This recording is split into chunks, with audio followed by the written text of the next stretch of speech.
추경이 결렬돼서 국민 여러분께는 상당히 소중하게 송구하게 생각을 합니다.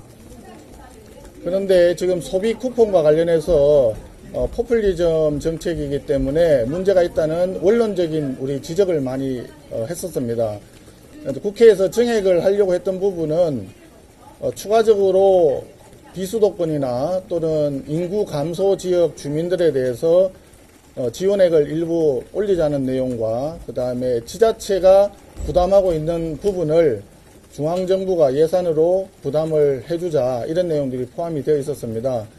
그런 부분에 대해서는 우리 당에서도 사실상 이런 부분들이 필요하다 하는 인식을 했고 그런 부분들은 우리가 합의를 충분히 할 수 있다 그렇게 생각을 했습니다.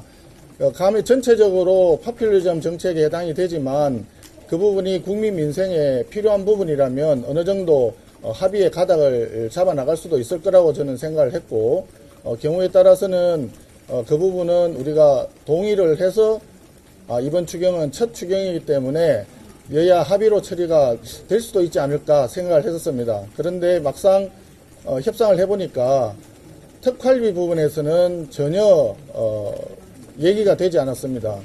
특활비를 감액을 했을 때 그때 당시 작년 11월 29일 날 얘기를 통과했는데요.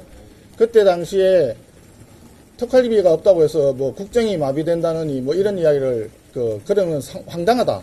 말이 안 된다. 이런 식으로 얘기를 했었습니다. 그런데 이게 정권이 바뀌고 나니까 다시 특활비가 꼭 필요하다. 뭐 안보상 목적 어쩌고저쩌고 하는데 이런 완전히 180도 달라진 이중잣대 이런 부분에 대해서는 우선 국민 여러분께 지난날에 잘못이 있다는 점을 인정하고 사과해야 된다.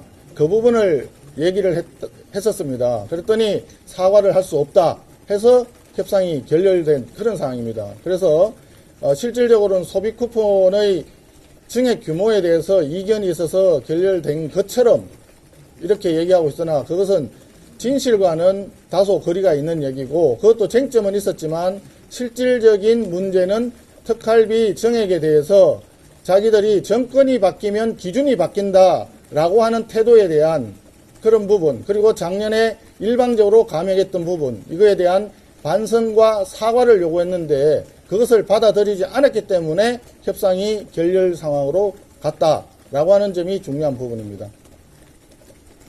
그렇죠. 네, 마무리하면 되겠네요.